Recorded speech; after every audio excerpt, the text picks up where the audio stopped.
Workplace culture expert, our friend Cheri Perry. Welcome to the program. Hey, thanks, guys. Good to be on.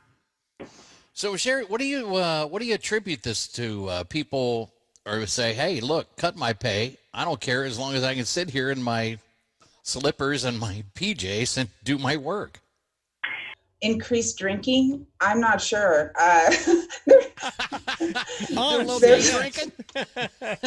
Yeah, I mean, let's think about it. So it's interesting because if we go onto the internet and we do some kind of Google search, we can find stats that support the fact that people who work from home make more money than people who don't. We can also find stats that support the opposite. So I think that I agree with you guys. You don't want to say, hey, listen, as a lead-in, Mr. Bossman, if you will just go ahead and decrease my pay, I'd be happy to work from home. Probably not the strongest move to make from a employment standpoint. But there are some real pluses and minuses to this argument. Well, and I would say one of them, Cheri, I would think a lot of people that want to stay home look at it like this. They say, well, like for me, for instance, I'm saving 40 minutes to work and 40 minutes coming home, right? I'm saving, an hour and 20 minutes of time. So they're saying, well, that time is kind of, that I'm saving. I might as well just, kind of dock that off. That time I can now use to do other stuff around the house. So taking a pay cut, but getting a little more free time is maybe kind of a fair trade. Absolutely. I feel like there probably are going to be some really great trade-offs here, but also consider this. If the person is naturally wired to work from home, if they're doing a great job, if their productivity levels are up, and I mean, I'm an employer, and believe me, if my staff comes to me and said, hey, if you give me a pay cut, I'll work from home, I'm going to consider it. However, I want to think about the whole concept from a win-win scenario. If you've got a staff member working from home and they're doing a fantastic job and they're doing every bit as good as they were doing when they were in the office, I'm not sure that you need to do a pay cut. In fact, in some cases, if they can get even more done in a shorter period of time, you've got to look at that. That's very, very valuable to a business owner. Cheri Perry is our guest, and Cheri, what do you think about the boss who is, you're kind of suspicious of someone who wants to work at home? That seems to be, there's an underlying theme there. Like, you make a big deal out of wanting to be at home. They're like, okay, what's your motive? You just said, if they're kicking some butt and working at home, so be it. But if somebody's going, I really feel more comfortable at home, yada, yada, yada, do you think the boss is more, has a tendency to more think, wait a minute, why do you want to stay at home so badly for? Yeah, what did I do? Did I shower? Is there some problem? No, I think they accuse you of getting away with, kind of like there's a suspicion you're getting away with something. Yeah, and also managers, don't take it personal. I mean, if they're like, listen, I'd really rather not come spend time with you. I mean, come back to the office. You may have a little situation there, but let's think about this.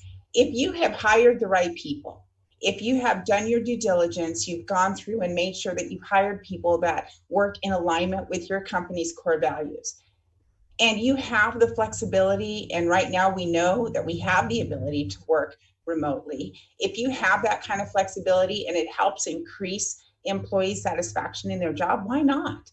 But we also have to take a look at the other side of that coin. There are some people that might say, man, I really, really want to work at home, and their productivity level, frankly, is not supporting it. So what has to happen in these particular cases? And this is just going to open up the lines of communication. Somebody literally has to say to, let's say you're the one who wants to stay at home or who would like to stay at home more often. You need to make a case for what you want. We are Americans, after all. We have a personal responsibility to say, hey, guess what? This is what I would like my work experience to be. It's not the boss's job to do that. It's your job as an employee to say, listen, this is kind of how I'd like to craft my experience with you, and give them a really, really good argument for doing it the way you want to do it.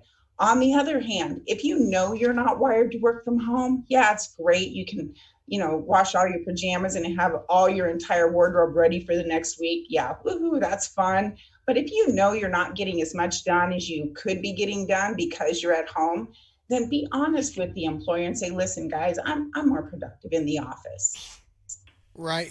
Cheri, kind of to that point, I feel like a lot of Americans, people in general, overestimate how productive they'll be working from home. I think a lot of people, oh yeah, sure, I'll get everything done, but I feel like in reality there's more people than not are going to be unproductive, right? I feel there's a small amount of people that are going to be super productive at home. What's your experience with that? Am I on the right track there or no? I think you're on the right track, and I'm just going to pick on myself because that's usually the easiest person. You don't have to go too far to find what the challenges are in the world, and sometimes it's right behind that mirror, right? So when I work from home, I got to tell you, I'm the owner of the company. I'm motivated to get stuff done, and I don't get as much stuff done at home as I do in the office. So I'm not sure whether it's getting the energy from the people or knowing that people are, watching what I'm doing, knowing that I'm having an impact on the rest of the staff. I'm not sure.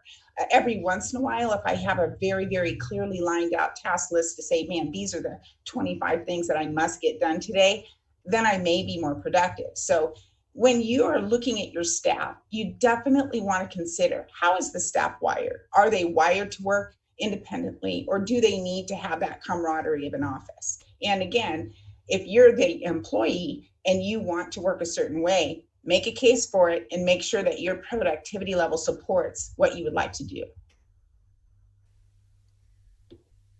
Cheri, just curious, when you find that you're less productive at home, why do you suppose that is? In your case, I'm just asking. Well, I get sidetracked pretty easily. So let's say that I go to take a quick break, and everybody really should, whether you're working from home or you're working in an office, you go to take a quick break. Man, there's so many extra cool things to do at my house. And so I get a little sidetracked. And, look at the time. Now, one other thing, and this is interesting because I have a staff member that was actually our first remote staff member, and the only reason we opened that opportunity up for her is because, man, I didn't want to lose her. She was fantastic. Her name's Hope. I hope she gets to listen to this. But she, 5 years ago, we had never considered a remote staff member, but we created the position for her, and she had the opposite problem. She found herself working into the wee hours of the night. And I think it might have been a combination of her trying to make sure that she was earning that very, very new position, but she's really had to step it back and make sure that she takes her breaks. She's still an incredible staff member, but we've really encouraged her from a company standpoint to take care of herself as well. And that is part of the magic of creating a really good workplace culture. It has to be a win-win. It's like my mentor, Zig Ziglar, said, you can have everything in life you want if you help enough other people get what they want. As an owner, I want people to do their job, and I don't want to have to watch them doing it. As an employee, I want somebody to trust me to do my job so we can work hand in hand and get what we want. Cheri, you just brought up Zig Ziglar there. We'll save that for another day because you were highly influenced by him. But now we really appreciate you being with us. Thanks so much. My pleasure. Thanks a lot, guys. Thanks, Cheri. Cheri Perry, she was really insightful. I liked what she was saying. She was, and I think that's the thing.